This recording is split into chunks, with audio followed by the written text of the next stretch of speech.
Hello, I'm coming back. This is again I'm a singer, channel host, a YouTube content creator, social media influencer at your service at this point in time. So it's gonna be like I'm discussing nuclear radiation. Wow.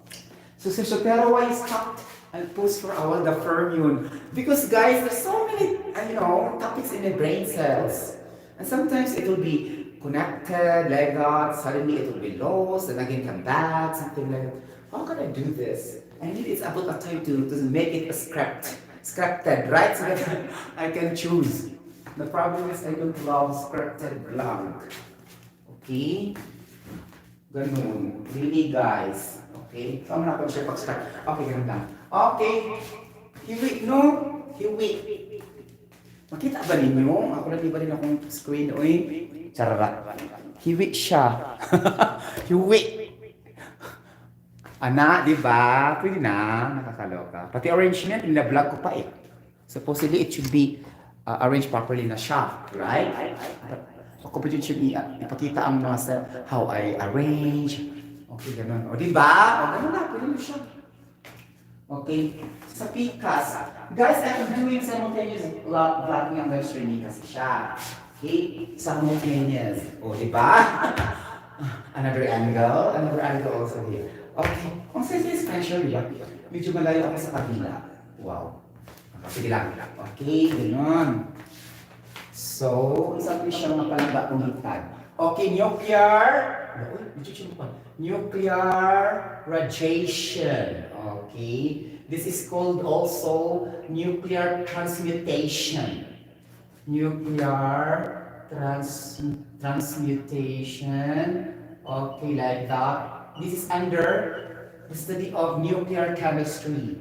Okay, nuclear chemistry, the basic foundation of the design of the nuclear reactor or nuclear power plant. Okay, a reactor to produce power source or energy by means of a nuclear power reactor or nuclear power plant, the one we have in Bataan, right? In Luzon. So that's the concept used there is about nuclear chemistry. Okay, we can produce power through the understanding of this topic, nuclear radiation and nuclear transmutation, something like that. So before going that, okay, where's my okay, so we need to understand the process of transmutation. The process of transmutation is the changing of elements from one form to another during radioactive decaying process to produce several allotropes with different forms to become it more active to produce electricity or whatever. Okay, because we know that most of the metals are radioactive. Okay, it depends on the situation. I think it's gonna be above 80 grams per atom of the atomic weight and atomic mass. There's a possibility that an element to become radioactive, like that. Okay, something like above 80 or above 90, something like that. Meaning higher atomic masses and atomic weight, something like that.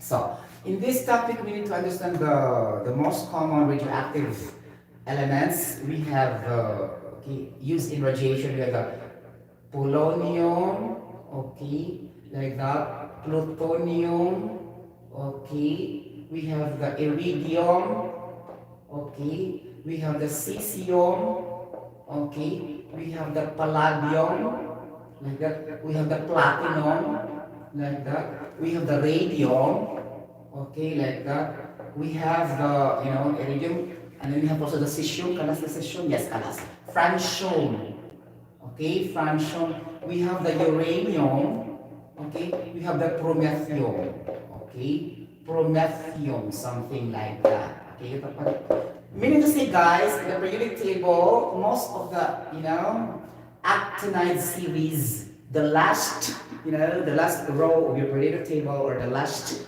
family of your periodic table are known to be radioactive elements or radioactive materials. Except for one in the lanthanide series, the promethium, which has an atomic mass of 145 grams per atom. Okay? Promethium.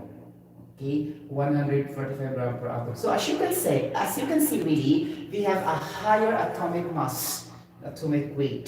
So I told you above 80 or above 90, more or less the approximation is gonna be like that. Okay, let's examine all by one. Oh guys, I don't have the black pen. Oh, naku, nakakaloka. Diba? Tanaw mo po BBM Sarah. That's why, you know, for a while in my vlogging. Get the point?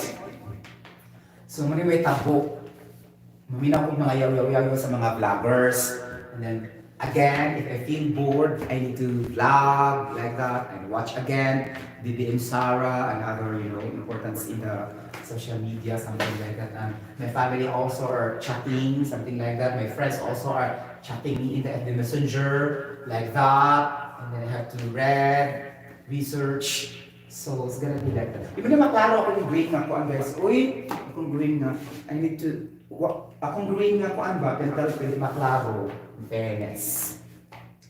Okay, kasagaran na sa example guys sa mga radioactive decaying elements or, you know, in the nuclear radiation. Kasagaran siya, uranium talaga siya guys. Uranium is the most common radioactive element. Yup, it's gonna be like that. Okay? So, it's gonna be cases of radioactivity or radiation. But, when Mr. Henry Becquerel discovered radioactivity, it's not really on the uranium, I think so. I think it's radium. Okay? Then after that, after Henry Becquerel, he is the first to discover the radioactivity or radiation, followed by Marie Curie, okay, like that. And when, guys, Curie and Marie Curie received the Nobel Prize, okay, after the discovery of Henry Becquerel. So they discovered, I think there are two people, they are collaborating with each other, something like that. But they don't forget the first theory of Henry Becquerel. They use the, you know, the radium and the polonium for their, you know, radioactivity study. Okay? That's why be careful also in an examination in the future will say, who discovered radioactivity? You should be particular. Okay? You will answer Henry Becquerel. Okay? Because, you know, it doesn't specify the year or the discovery. Now, it will state who discovered radioactivity by using polonium and, you know, radium, something like that, synthesis, whatever, it's gonna be Marie Curie. Okay? But second option nung talaga si Marie Curie, but imagine, Marie Curie won the Nobel Prize, not the Henry Becquerel. Okay? You get the point? So, something like that. Before, mag-ibog ko ani before, but kung nakakuha na ko na, it's gonna be like that. The originality come from Henry Becquerel. Let's say when you say, who discovered radioactivity and radiation, your answer will be always Henry Becquerel. It's not Marie Curie. But if you try to be specific for a certain contribution, it's gonna be Marie Curie. Okay? Something like that. Get the point. Basta mga radiation sila, hindi siya magtigi. In fairness. Okay? Something like that. Nagtigi silang duha. Nakakaloka. Okay? Ganun ba yun? Yes, ganun talaga siya, guys. And now, we need to make a table na chart. Table, ganon. O, diba? Table, ganon. We need to start with a particle. Because emission, guys, are really particles. Okay? Like that. What is being emitted? What is being radiated?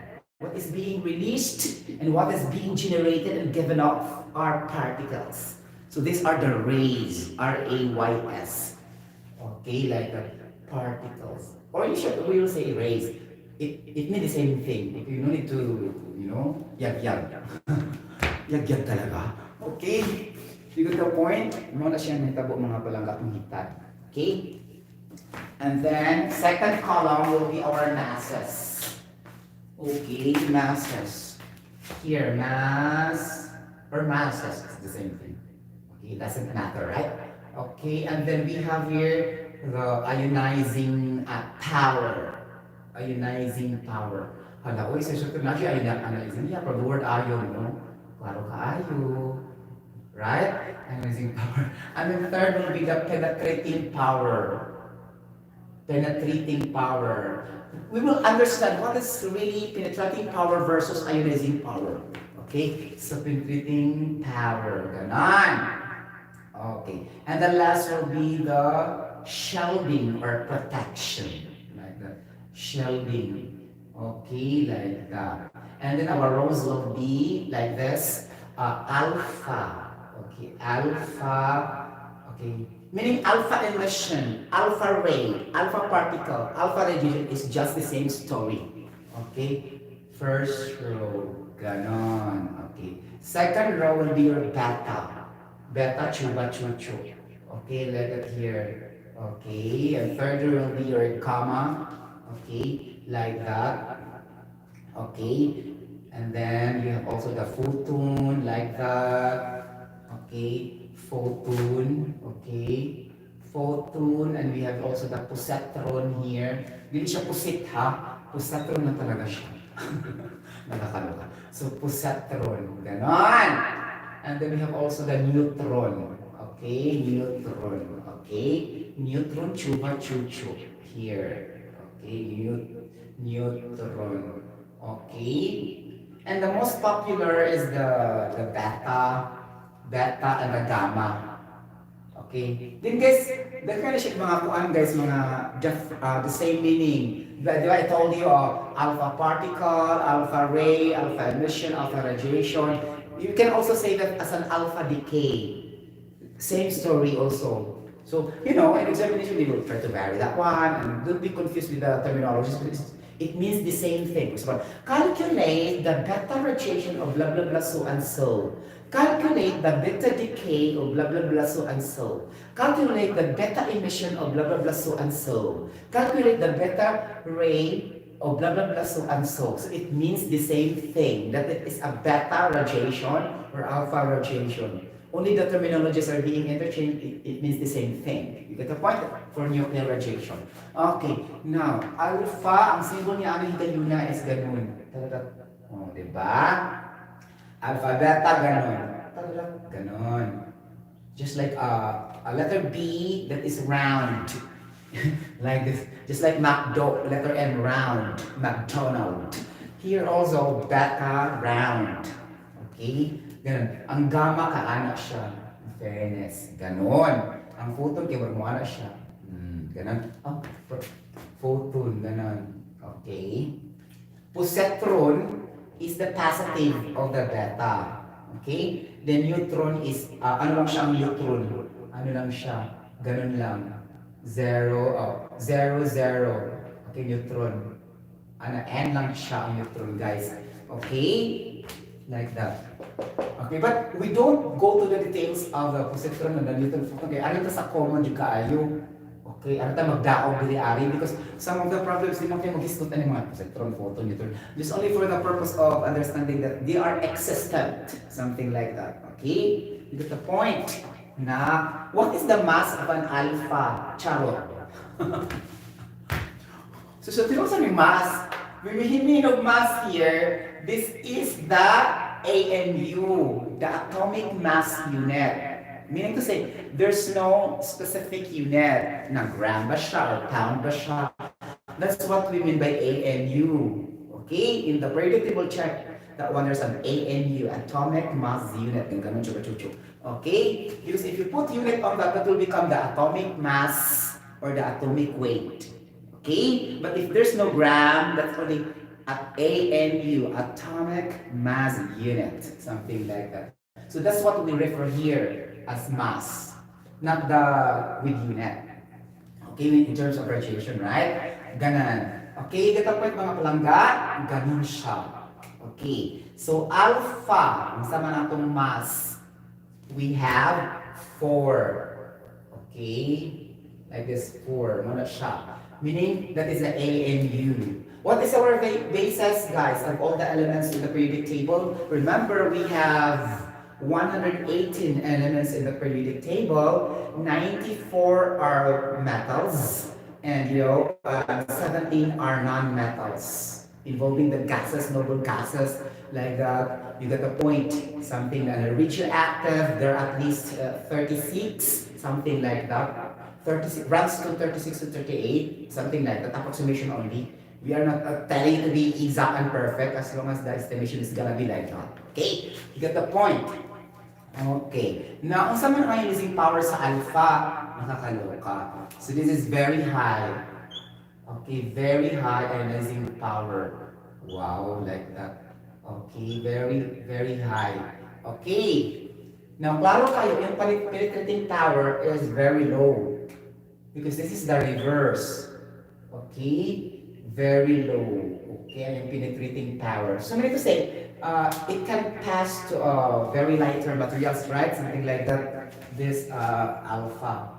Okay? Penetrating power. And the shielding can be stopped by a piece of paper. Something like that. Only paper can stop for this kind of radiation. Get the point? Ganon.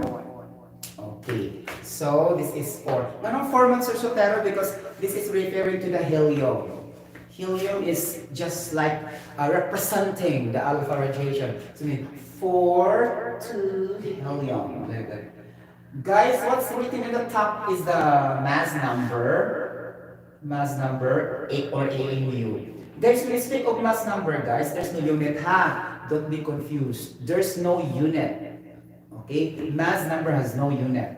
Okay? And AMU also the same. And then 2 here at the bottom is our atomic number. Atomic number. So it represents the number of protons in your elements. That's why it will say in a question, in a simple question of chemistry, will say, what determines an element? As simple as that. What determines an element? Your answer will be atomic number or proton. Okay? So it's gonna be, so that A proton, B neutron, C electron, D none of the above. So if the question will say, what determines an element? As simple as that as question, your answer will be proton or atomic number, because this is really determining your element. It would represent really your atomic structure of that particular element. Okay? It's the atomic number or the number of proton, not the mass number, not the atomic weight, or not any other physical properties. Ang uban, malubog-lubog dito siya dito sa question, but klaro kayo nga, di siya mao. Okay, ang answer is atomic number or proton. Okay? Ganon. Then sometimes, kung kwanta sa electron, isikat mo kayong electrons, right? Kung may permi ginagamit sa electronic industry, sa movement of electrons sa current or electricity, sometimes mailad ta atong answer is electron. Okay? You get the point? It's proton or the atomic number determines the existence of an element in the periodic table. That's why it's arranged based on increasing atomic number from left to right and then top to bottom. I mean to say increasing. Okay? Discovered by Dmitry Mendeleev. Okay? Based on the classifications of the properties of the elements in our periodic table. Something like that. Okay? Now we go to beta, chuba-chuchu. Okay, sir, what is the, sa beta, sir? What is the mass? It's gonna be 1 over blah, blah, blah. Okay, it's gonna be 1 over 2,000 AMU, something like that. 1 fraction, gamay kasi fraction guys, so 1 over 2,000. Meaning this is lighter than the alpha.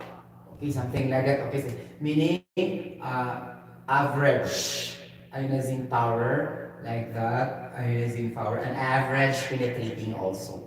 Average penetrating power. So it's in the center, right? Ganon. 1 over 2,000 AMU.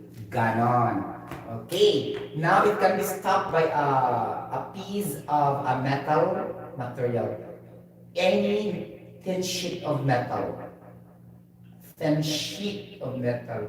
Okay? Any metal, ma-stop na siya ang iyang power, penetrating power, or energy radiated by beta particle. Okay? Ganon. Kaya mo na, shielding may tawag na guys, to how to stop, how to, the barrier, or it cannot penetrate there, something like that. Shielding power of your radiation. Ganon. And then you have the gamma. Gamma is an example like X-ray. Just like a chest X-ray in the hospitals is under gamma radiation. Okay? X-ray, so wala siya mass, guys. Imagine, if there's no mass, it will penetrate directly without question. It's very fast. Okay? Because there's no mass. Zero. Okay? Meaning strong energy. Okay? Because it will just go immediately, like that. And it will penetrate your vital organs. Okay? That's very high penetrating power. Very high penetrating power. And your ionizing is only low, very low ionizing. Okay? Meaning it doesn't need to be ionized.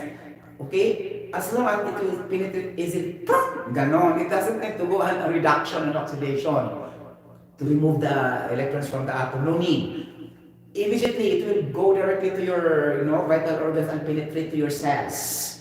Okay, that's why this X-ray is designed only, for example, if the X-ray is designed only for chest, it's only for chest because the other vital organs will be affected and it will damage your cells. Okay, it's not designed to any other organs. It is a specific design to a particular organ. It penetrated. If it is a chest X-ray, that is only for the chest. It's not necessary for the central nervous system, it's not on the brain, it's not on the kidney, like that. It's highly specific. Okay, the lesser is highly specific. For example, if we try to remove the cataract in your, or glaucoma in your eyes, okay, the type of laser technology you will use is designed for only for the eyes. Okay, it's not for others, or else it will damage the other vital organs in your body, internal body organs. Okay, highly specific design because of the notion and concept that that is a very, very strong radiating, penetrating power of the X-rays. Okay, and that's why also that's the reason you have only to, at least you have only 1 or 2 in a year. It's not allowed free beyond because it will really cause cancer. Okay, to your respiratory lung. If you keep on repeating that one, mabuslot ang imong mga kuan dito. Charot! Alveoli. Wow. In the lungs. You know alveoli? In your part of your respiratory. Inhale, exhale. Madaot siya ng mga spots, tuba, chuchu. Imbis na, kung ano kag nangita na kag spots, madaot na noon sa imong lungs. You get the point? Ganun siya. So, X-ray na siya. Grabe siya, penetrating power. Highest energy released or fastest energy release. But ang iyang ionizing, gamay. Hindi na siya mag-ionize kayo. Ditso.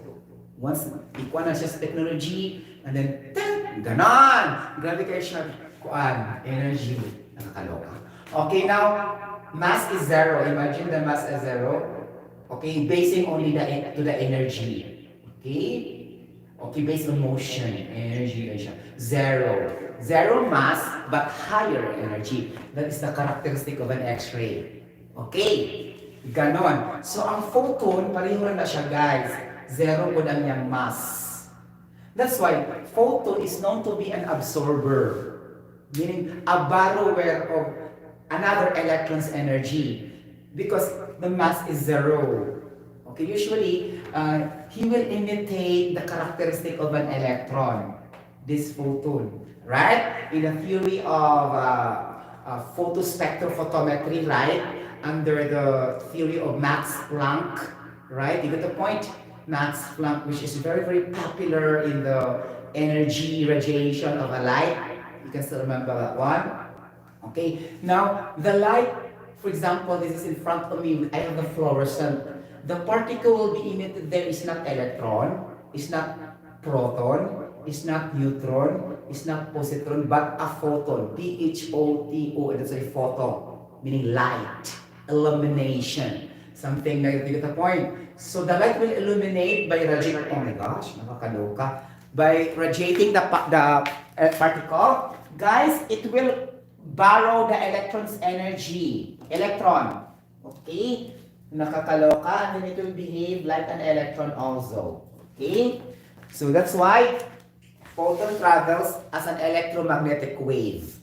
Okay? So this is actually under also with halfway under electromagnetic radiation, halfway under also a nuclear radiation. You get the point? Okay, muna siya ang photon. Okay? So, muna siya yung hitabo.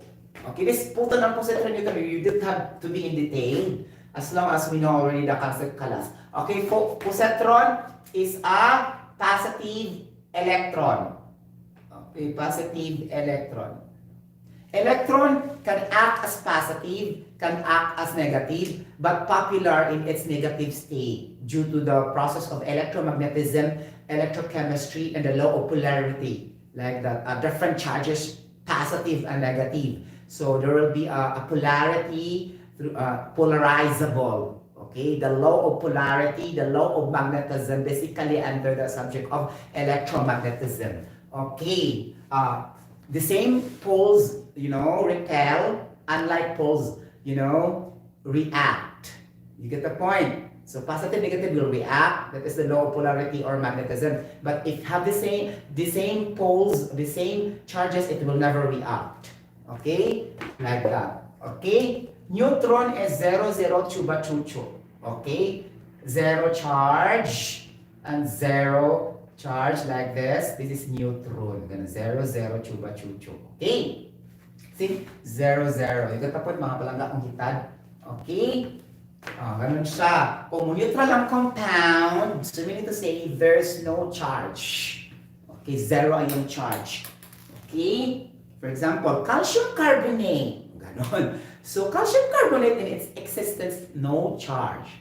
Neutral compound. It will just having a charge when you break that out in your analysis in the laboratory, or you're going to add an aqueous solution, solvent, or anything, it will become charged. So, like that. So, na siya mga positive or negative baron kung imo siyang i-introduce into a different solutions or mixtures. But originally, it is a neutral compound. The same also with the element. Okay? That's why it will undergo the process of reduction, okay, oxidation, like that. Okay? But under normal circumstances, it has no charge. Okay? You get the point? Just like sugar, I put sugar on my table. It is a neutral sugar. But when I put water, it will become neutralized like that. It will react to the water. So that's the time you will break down the charges of oxygen, hydrogen, carbon. Okay, if you don't touch and watch only the sugar, it's neutral compound. You don't touch, you don't put water. Okay? Hindi mo lang kita ng asukal, so that is a neutral compound. Okay? So if you add water, it will be now ionizing or dissociating or whatever, but based on the theory, sugar is not really an electrolyte. Okay, that is not non-volatile. That is non-volatile, meaning to say it will never dissolve completely, even though you stir very well, and it requires too much time to stir the sugar compared to the salt. The salt is electrolyte. You get the point? Ganon. So, positrol yung nakabawataan na ang higayuna. So, gamma ray can be stopped by at least 2 centimeter lead. You know lead? Lead is a very poisonous metal. If you found out that, for example, the toys of the children are made up of lead, so that is really toxic, something like that. Okay? Lead can cause cancer, of course, and then you should be extra careful. The atomic mass of lead is 207.2 gram per atom. Okay? That is the atomic mass of lead. That's the point. So when you study elements, you need to be particular also what are their atomic masses, something like that, the atomic number. Atomic numbers, you should not memorize because, it's too huge. Okay? But you can be choosing, you should be selective in memorizing the atomic mass and atomic weight because that's play an important role in nuclear radiation. How it will transform, how it will be decayed from one element to another element to take another form. That is allotrope. Okay? For example, I have carbon and it will act later on as an anthracite, like that. You get the point? Or a charcoal, a graphite, like that. Meaning to say, there's a lot of forms, even though that is only mainly carbon. Carbon 12, carbon 13, carbon 14, something like that. It takes so many allotropes or different forms, but it is the same as an element, something like that. So that is now isotopes. Okay? Elements that have the same atomic number or the same number of protons but differ in their mass number or isotopes. Allotropes is the same element that will exist in another forms or various forms. Something like that. So allotrope and isotopes in definition is not the same. Okay? Allotrope focusing more on the appearance, on the forms, how it is being geometrically considered in your visualization. If it will occur as a cylindrical or crystalline or circle in shape, rectangular in shape, geometrical asymmetry or symmetry matters a lot in when we will say it is an allotrope. But form by F-O-R-M, appearance, something like that. You know, very particular with the dimension, the length, the width, how rough is that, something like that. But the isotope doesn't concern on the appearance, concern only on the, you know, isotopic elemental number of protons and atomic number, but differ in their mass number as isotopes. Okay, that's the point. So, balik na diri. Murag sa na siya gamay guys, no, but you know, but for example, if I have a uranium, what is that? Sir, so what is the atomic number of uranium? The atomic mass is 238. Okay, like that. Okay, for example, I have uranium. It will undergo the process of alpha decay. Or uranium, ganon. O diba, nakakaloka? Okay, so I have uranium here. Oh, uranium, 238 ang iyang mass number, atomic mass. Okay, okay. And then we have the atomic number 90. Oh, it will undergo an alpha decay or alpha emission. Anaunin mo siya, 4,2 helium. Ganun. Guys, ang kaning 4,2 helium alpha ray man siya no emission. Sometimes mag is alpha na magulo siya, guys. Ano ni siya? 4,2 alpha. It's just the same to 4,2 He helium. Okay? Bisig asa na niya pwede ra siya. But I love helium because it's really specified that it's gonna be the helium drives the alpha emission and alpha particles, right? Alpha rays. Because alpha only meaning it's only a Greek symbol. It means nothing in existence. You get the point? It's better to choose 4,2 helium rather than 4,2 alpha. Get the point? Alpha is only a Greek symbol by Greece, the country Greece, used by our previous scientists before.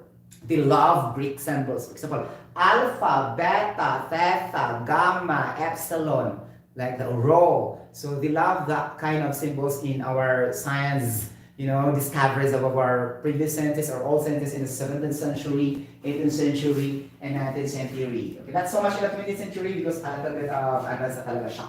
Okay, but before we used Greek symbols to designate different kinds of reactions or whatever. Okay, like that.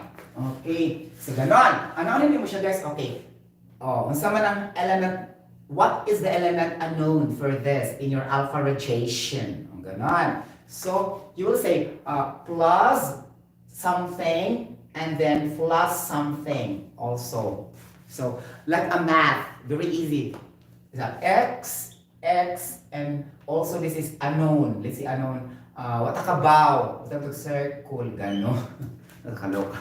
Okay, circle. Kung takibaw sa element. When this uranium will undergo alpha emission and alpha radiation, assuming, you know, with identified half-life, for example, the half-life means a period or a time when an element will decay to a certain duration, that a half-life, all elements has its own half-life when they decay, during radioactive decay, something like that. Okay, but this is not a half-life, assuming that the half-life is already known and constant, like that. So this is our emission. So 4,2 helium plus blank unknown element. We have the X here, which we don't know in the mass number, and we don't know also the atomic number, like that. Then this is addition only. So 4 plus X is equals to 238.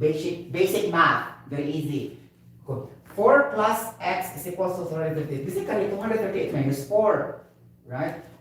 Okay? You know, very easy like elementary math, right? So, 238 minus 4. You don't have to integrate something just to get the answer. So, 238 minus 4. So, that is 234. Ganon. I-understand mo ang concept. So, 234. Okay, ganon. Okay, then 2 plus x is equals to 19. Linear algebra, I let x as my atomic number. Okay, now 2 plus my atomic number is equal to 90 because your atomic number of uranium is known. Solve for x. So it's gonna be 90 minus 2. Okay, because 2 plus x is equals to x equals to 90 minus 2 transposed in math algebra. It's very easy, right? Okay, so it's gonna be 90 minus 2. Okay? Ayaw memorize, guys. Please, I advise you, don't memorize. Understand only how it is being, you know, how it is being added, subtracted, like that, okay? You get that point? Because if you memorize, maglipog man ka, kailangan ba any siya? Okay, mga photon, positron, like that. So, maglipog yung kayo, may memorizing ang kuan niya, mathematical operations. Sabdalan din siya, understand? Okay? Like that, so 90 minus 2. Okay. Akala mo yung siya, good na sa mga theories, concepts, principles, like that. But kani, kuan mo siya, mechanism ba? Or sequencing or pattern, how it is being done. Something like that. So you don't have to memorize. So 88. So this is 88. 88. Okay. Now, look for the periodic table that has an atomic number of 88. Then bingo, you can determine the element after the alpha radiation or emission or alpha ray process. So what is 88? Look at the periodic table. Ta-da! Ganon. This is radium. Okay, see, your uranium will decay into radium by using alpha particle emission, something like that. Okay, you get the point, mga palangga kong hitad. Muna siya may tabo. Okay, you get the point. But in reality, our mass number is 226. And I told you guys, it's basing on the atomic number. It's not on the mass number. When you determine the final element during your nuclear transmutation or in your radiation, refer to the atomic number or the proton number or the number of proton because it is the basis to determine what element. So in the examination in the future, ano siya guys, what element will produce when uranium decay? Ano siya? Okay? Then, dagdagan pa to sir, na may gamma. Okay? So imo naon, because there's choices here, A, B, C, D, E in the examination. So we need to say, mag-try ka. First, you try beta, beta ray, beta decay. Second, gamma. First, alpha. Mag-try ka because there's choices. Okay? But if it is mentioned really that it's an alpha, then bingo, very easy. Okay? Go directly to the 42HE.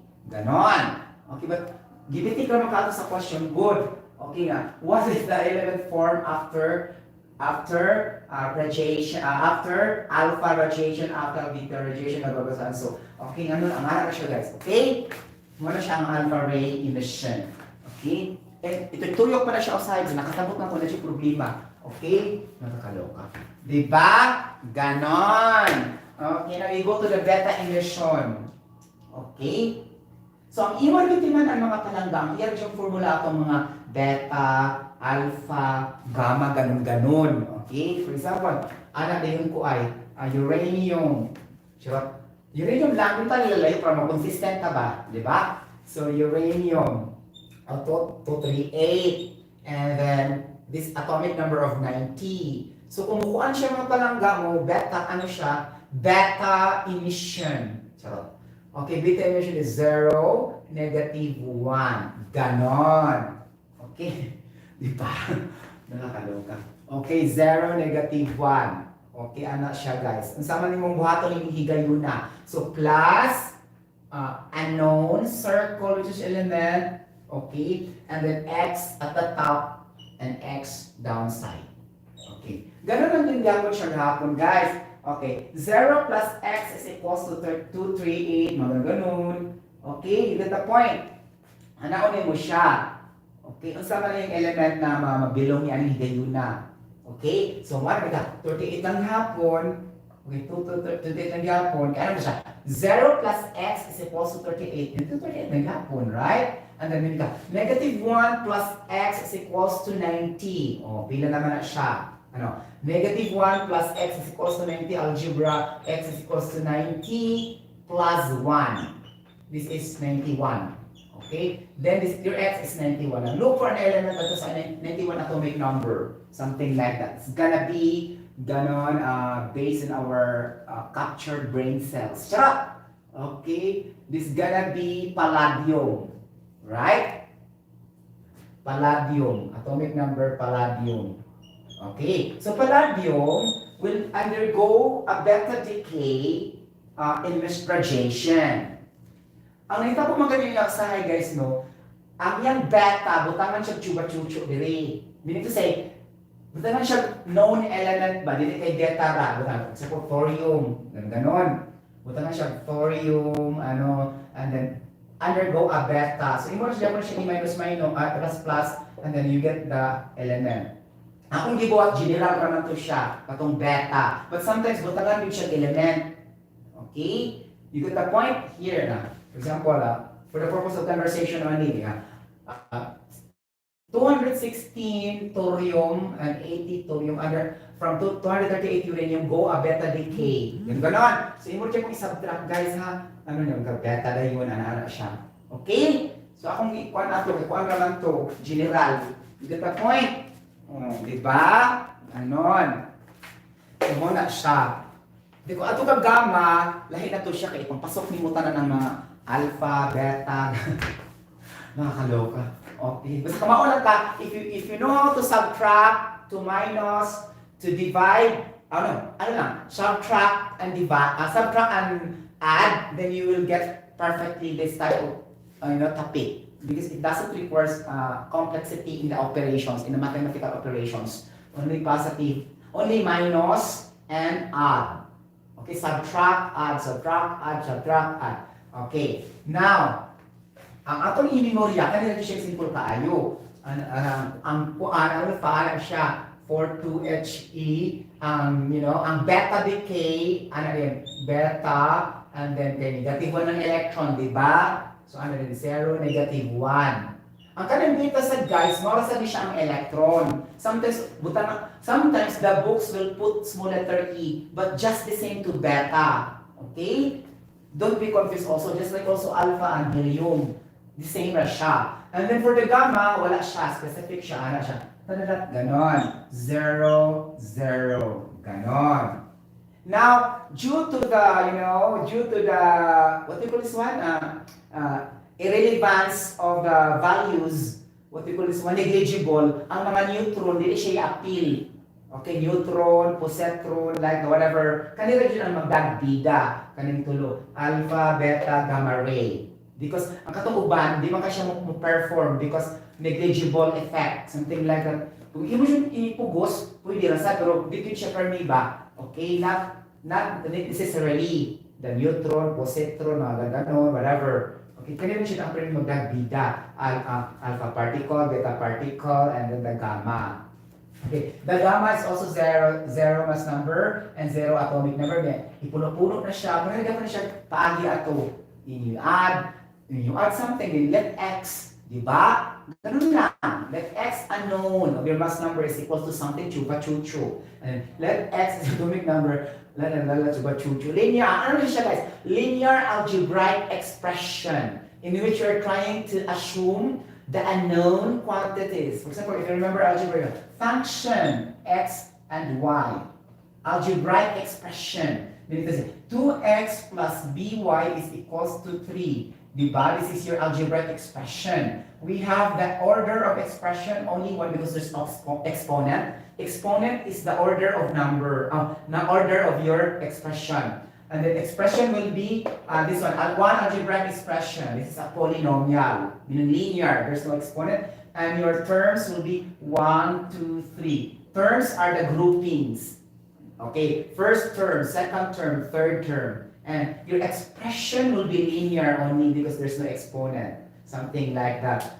You should understand what is an expression, a term, and a function or an equation. A equation represents the whole thing that involves the term, the expression, and the order of your equation. Something that if you understand this really perfectly, then bingo. You can understand really what's going on in your higher subjects with regards to equations, formulas, blah, blah, blah, so and so. Okay? And then polynomial is very important. Okay, polynomial. Okay, because binomial, monomial, trinomial, ganun, you should understand also. It involves variables with function x and y and z if you want. There's also z sometimes. Okay, function x and y, sometimes function x, y, z. Like especially if you're dealing with rotation, animation rotation in which it will rotate to a z plane. Like that z, x, y, z. X, y, z rotation, such as in the animation in your computer, that's only function of x, y, and z. Not actually 3D rotation. If you talk about animation effects in the movies or whatever, that is a function of x-axis, y-axis and your z-axis. Na rotate na siya, move, something like that. It undergoes our orientation. But if you have only x and y axis, it doesn't have to move. It doesn't have to rotate. That's only a plain axis, vertical and horizontal. But if you have the z-plane, it will now rotate. Orientation. That's a 3D orientation. In animation effects in the movies. Something like whatever. Animation ba? Okay? So muna siya, magisulat ka na may z-plane. Gusto biya ka na pag-integrate kung na yung mga z chuba-chuchu. Okay? Usually, in integral and calculus, function of x and y na bayad yun siya. Okay? You get the point? Muna siya may tabo. So, wala pa kasi mo consider sa orientation or rotation. Okay? Sa ganon. Okay? So, that's why we have computer technology. Kinalaman siya ng mga z-axis or z rotation. X, Y, and Z. Tuyok-tuyok na to siya ang mga molecules, mga atoms. So, found mo sa imong laser technology. Laser, light amplification, simulation, emission, radiation. Okay, used to treat cancers, diseases by using a light absorbance in your technology. So that involves electromagnetic waves concept in radiation, in nuclear chemistry. Okay, you get the point mga palangga kong hitad. Okay, any questions so far? Nisirit, radyo po. Okay, you get the point. Any questions so far in nuclear radiation, and we can differentiate what is an electromagnetic radiation and nuclear radiation. What's the difference? Extract that one. And what's the difference between an ionizing radiation and non-ionizing radiation? What's the difference for that? Ganon. I already discussed that also last week ago. Okay, then you will also tell yourself, sir, the colors under radiation. Yes, that's under radiation, but it's only visible. Meaning you can say, you can see in your eyes, but only low energy. That's why it's not creating risks in your eyes. Something like that. But if you are watching usually your computer without a glass, UV protection, then it can cause also a problem with your eyes because the duration of your of your eyes is steady for how many hours like that. Even though that is not a higher energy radiation, it is only electromagnetic radiation, but the exposure for that is an issue. Okay, for how many hours you expose your eyes, even though low energy lang ang gilagit ni Ana, because visible rays lang, mga colors lang, it will affect also. So it can cause also cancer in your central nervous system, especially the optical nerve. It can damage your optic tissues and cells in your brain cells, because eyes is connected in the brain. Okay, you get the point. Optical energy is related to your central nervous system. There's a communication in your neurons. Okay, for that. Okay, when the electrical impulses in your neurons will activate, then it will also signals your eyes. Okay, directly. You get the point? So, muna, brain damage. Usually, brain damage through the radiation. Okay, it's not usually the eyes will be taking up the cancer, but it's the brain will take up the cancer, not the eyes. Okay, the eyes only for the visible irritation or whatever, but it's the brain will be damaging, it's not the eyes. Okay, because it's connection between the brain and the eyes because of the optical radiation, visualization. Okay, ayaw pag-kumpiyansa because she said, so yung low energy na ang electromagnetic, lagi, but you expose for how many hours in your cell phone, in your laptop. You have to rest after 1 hour. You have to rest after 30 minutes. Close your eyes for a while. You'll take a bed, then come back. Because if you study, problem, because it's also under radiation, mga palangga-ungitan. Electromagnetic wave radiation. The colors you see in your room. This fluorescent light is also processing radiation, electromagnetic radiation. That's why it's advisable to off your light when you sleep. Mga palangga kong hitad, off the light when you sleep. Because it will radiate radiations in your eyes even though you are closing your eyes. It will penetrate. Radiation can penetrate if you close your eyes. Okay? Because that's a very tiny particles. It will really absorb and penetrate. See? Penetrating power. Ganon. Okay? You get the point? So that's why off the light when you sleep. Okay, it's very clear. Off the light when you sleep. Okay, because there's a radiation, electromagnetic wave radiations by the fluorescent light. It will emit the photon particle, okay, that carries the electrons particle energy. Even though the photon has no mass, it will carry the electrons energy and it will go to your eyes and then go to the brain, something like that. even though your eyes are closing. You get the point? Okay, because it will penetrate, as I told you. Okay?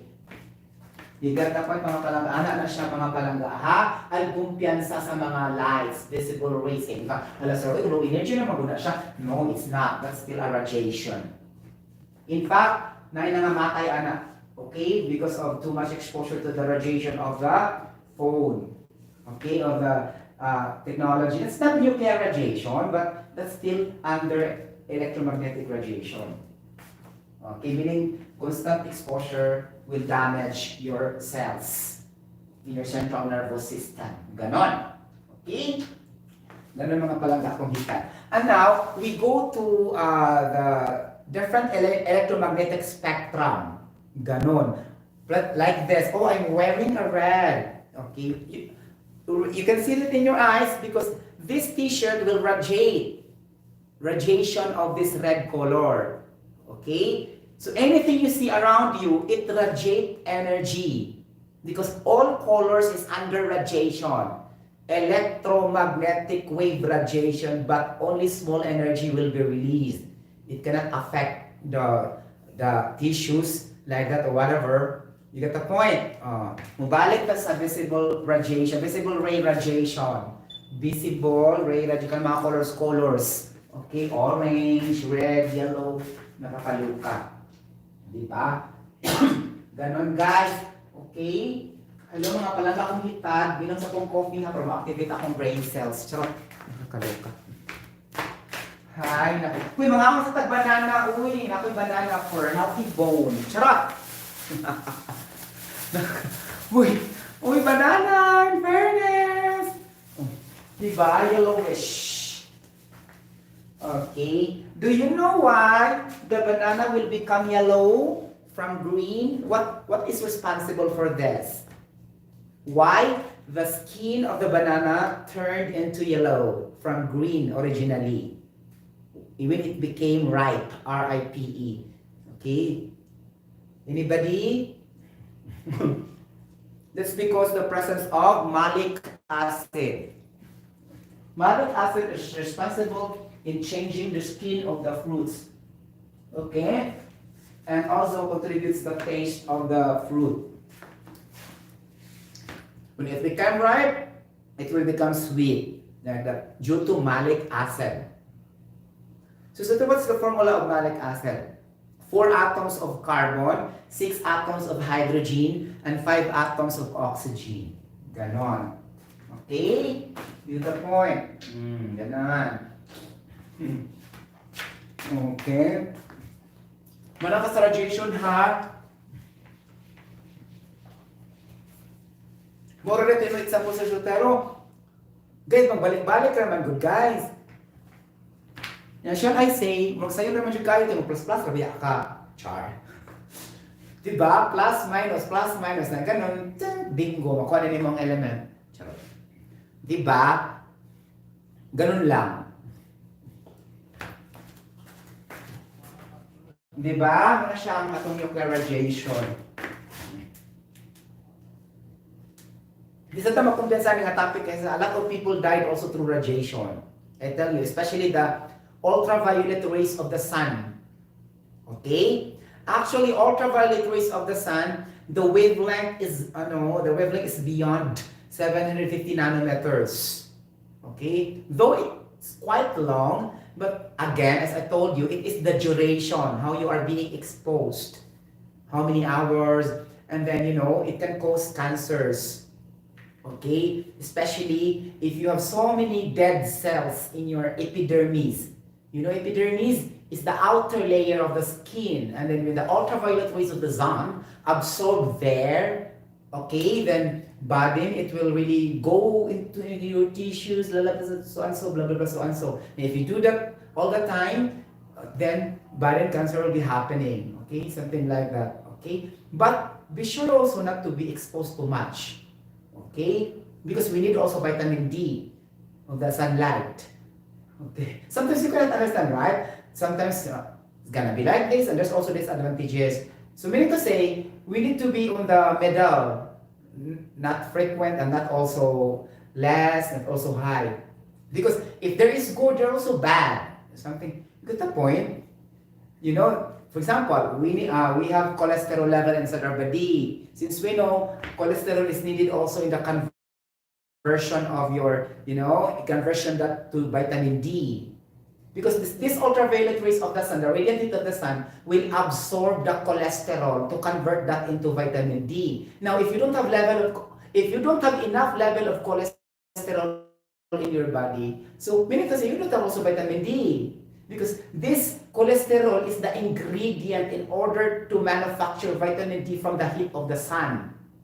See? So, it's magic, right? And then we're maintaining also our cholesterol level. So, meaning to say, we should also have an adequate level of cholesterol level. Meaning to say, that's the reason. It's not really that bad to eat meat. Because we need also cholesterol level. Get the point? It's just happened. You don't allow that to exceed in the limit as prescribed by the doctor. You get the point? Especially if you are not really exposed to the sun. How can your cholesterol be converted to vitamin D if you're just inside in your room? So meaning to say, you need to buy vitamin D supplement to neutralize your cholesterol level. Okay, in your body. You get the point? So, ingana ba mo establish the check and balance also inside our, digestive system or in our internal immune system, something like that. And, it's very difficult to sometimes, right? So that's why we need to go outside and do the walk, we do the jog. We really need that for our natural process or natural phenomenon, scientific process in our body. If we don't do that, then problem. Really, how can the waste to be converted? Okay, how can the larger molecules be converted into smaller particles as wastes to be released from our excretory system? Meaning excretory pores, P-O-R-E-S. The waste will remove through the pores, to the skin, okay, like that, to the, anal or whatever, to the eyes, for the tears, like that, sweat, like that, urine for the gallbladder, like that, reproductive organ, the liquid will remove there through urination or urine. So these are the excretory system in our body. So normally there's pores, P-O-R-E-S, meaning adto siya mulusot, or else kung di mulusot, mulatag buang, sige lang kasakit because the waste cannot go outside. Okay, and the mouth also, because the mouth also is opening in order for carbon dioxide to be released to the atmosphere. Because we need to remove the carbon dioxide every time. Okay, and it's a cycle. It's received by the plants, the living organism, and the grass, the plants, and then come back again to become an oxygen. We take that also again. It's a cycle. Photosynthesis to Krebs cycle and then Calvin cycle in our biology. Okay, so you need also to understand the biology process, not only chemistry, because it's very, very for survival. Even only basic biology you need to understand, okay, but not the details because you are not a biologist, right?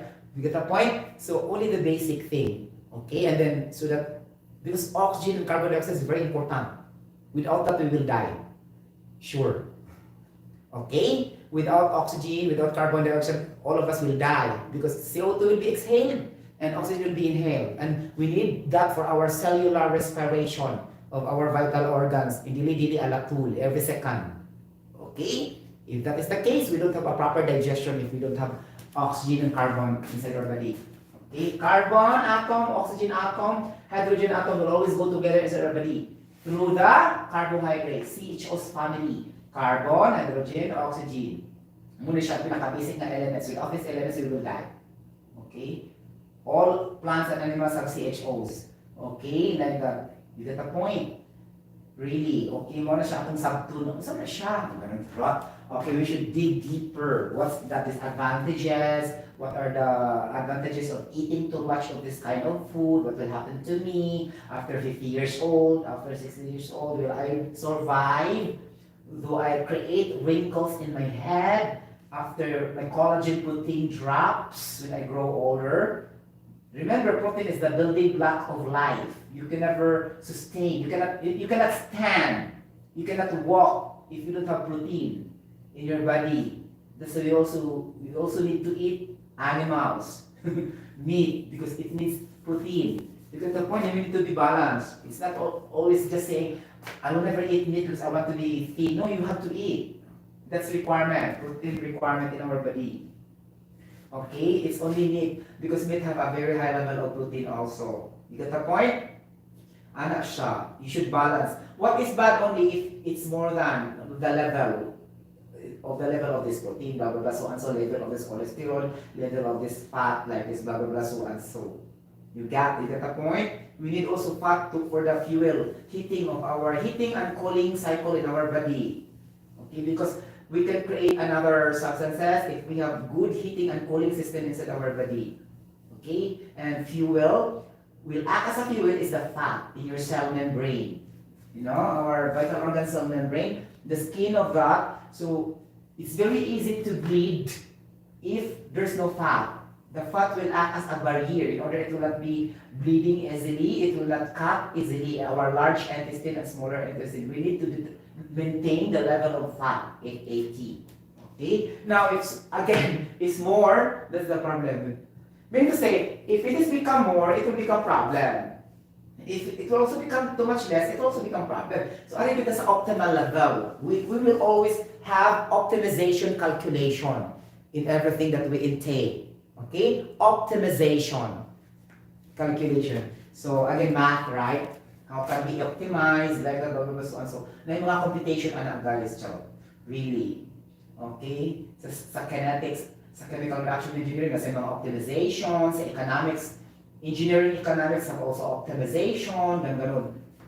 We optimize so that they can function properly, it can sustain the effectivity for how many years, long duration of the performance of the equipment, same as also as the person. You think only the equipment will be optimized, or only the design will be optimized. Your body also needs optimization. We need to optimize. Okay? Different food that we eat every day, different drinks and liquids we take every day, we need to do the optimization.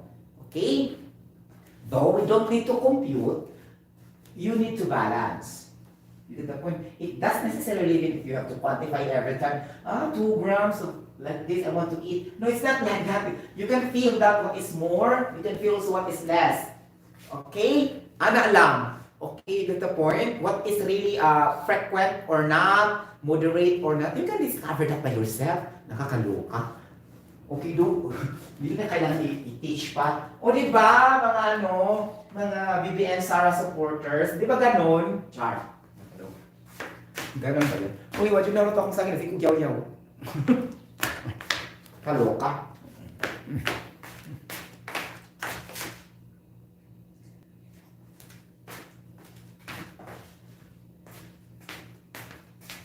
Ako din naman ako sa akin, kasi kong yaw din. Medyo na akong humanda yun. No, guys, so ako na, si Kukao, no. I'm always eating now, but it doesn't affect already because I maintain the optimization of my balance of my body. I'm still 65 kilograms even though I eat meat. Sometimes I eat also sweet once in a while because I already optimized the leveling of the intake. Not that much, not also that less. Okay? So it's in the middle, averaging, something like that. Okay?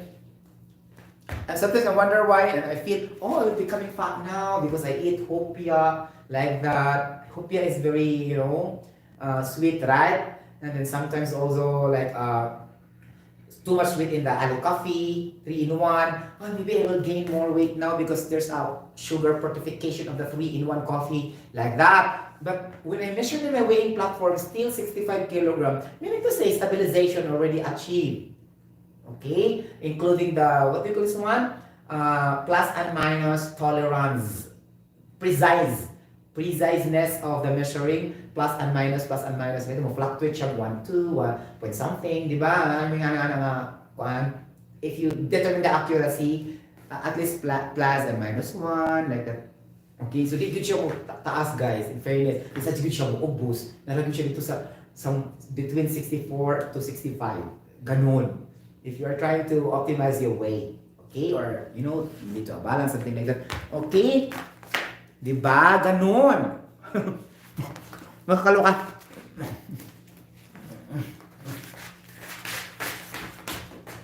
Ang hirap kaya guys, kung nakayanan ko na siya guys for almost 3 years, hindi ko makaugtan.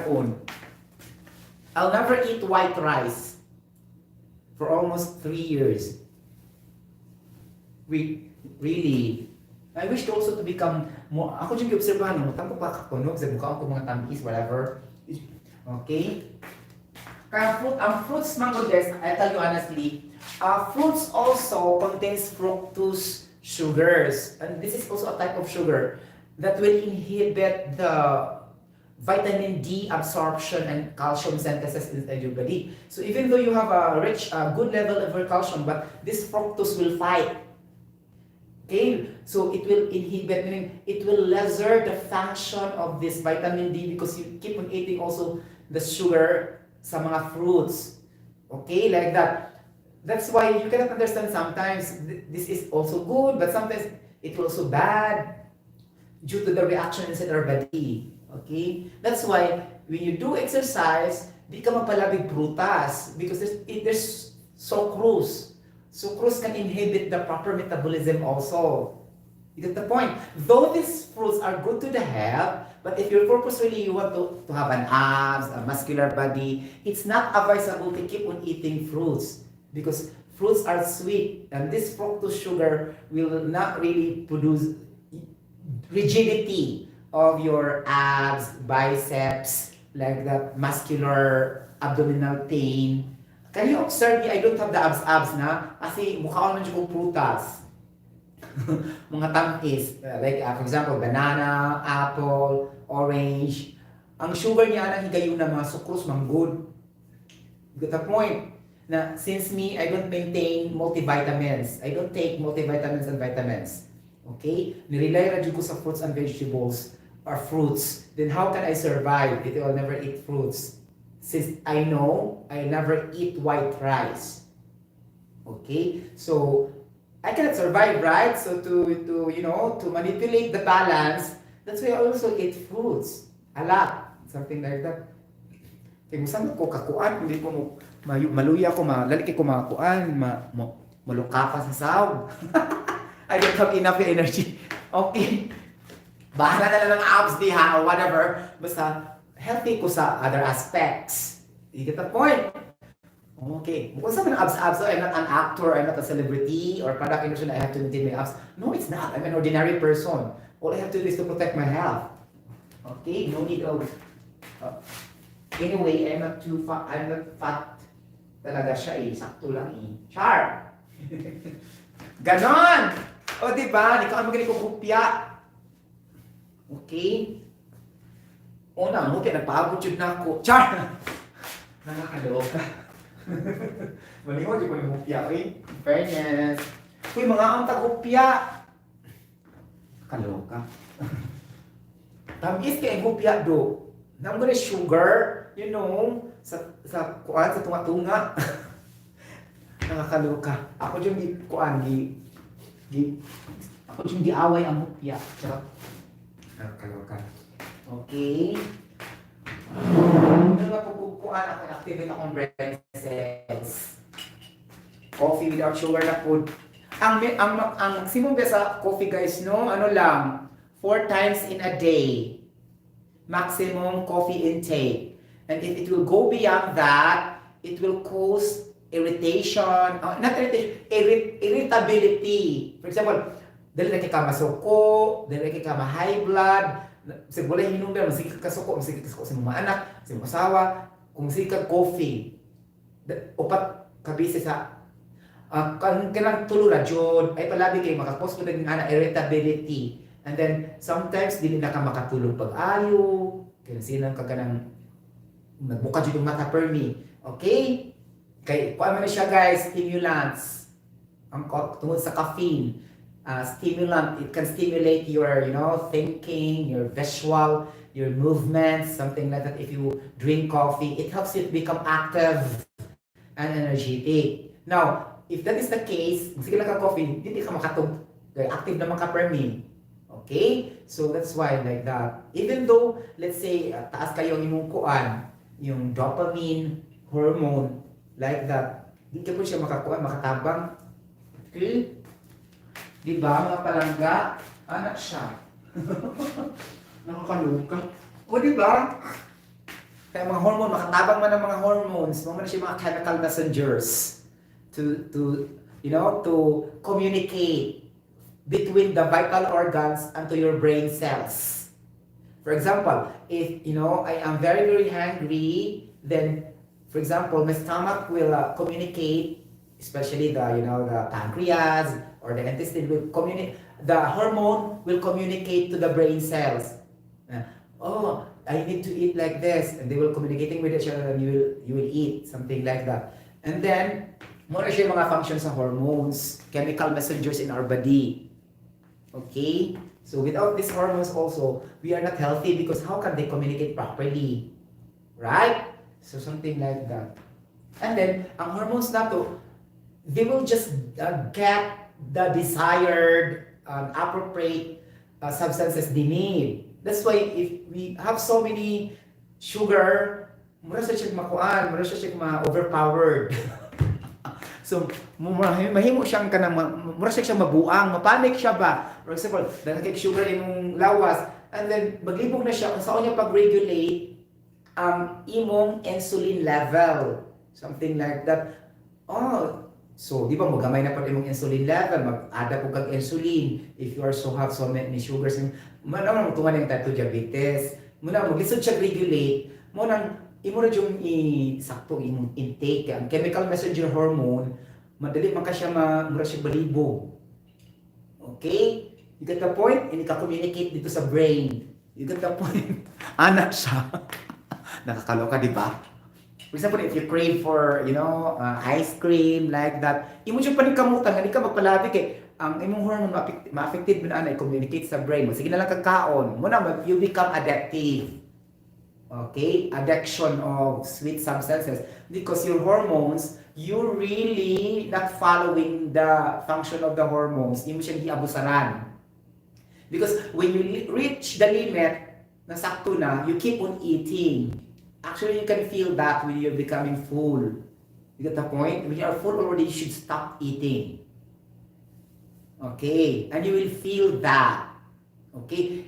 It's impossible you will never feel full. At first, when you reach the fullness of your stomach, that's already good.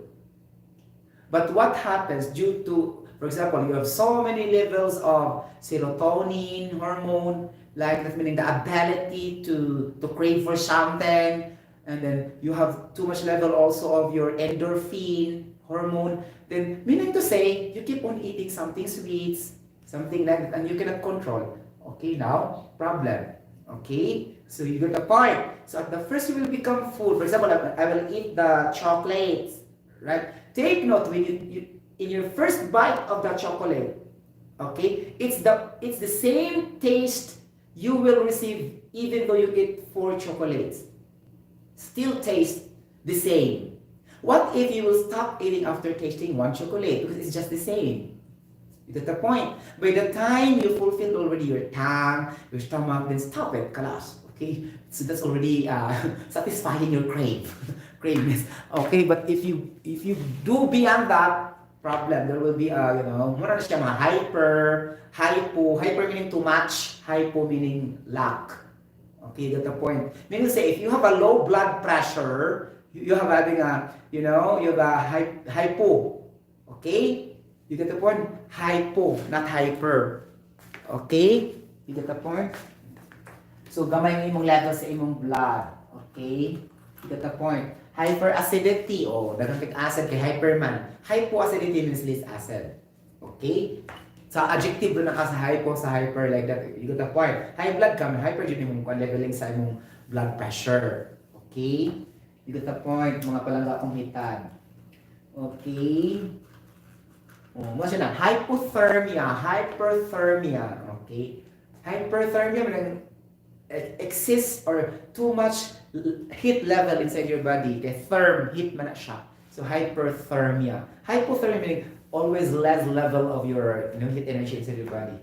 Okay, mo na siya thermal energy. Okay, iba, nakalukaan na siya.